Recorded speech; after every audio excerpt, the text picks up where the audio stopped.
1000 మందిని ఒకేసారి పట్టుకుని ఒకే చెట్టుకు ఉరితీసిండు. నాటి నుండి దానిని 1000 ఉరుల మర్రి అని పిలుస్తారు.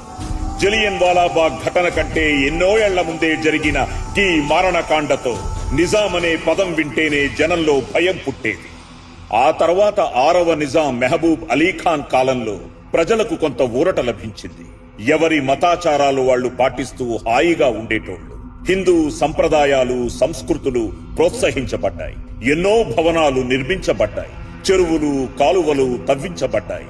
ఇతని మరణానంతరం 7వ ఆసఫ్ జాహీ బిరుదుతో పదవిని అలంకరించింది మీర్ ఉస్మాన్ అలీ ఖాన్.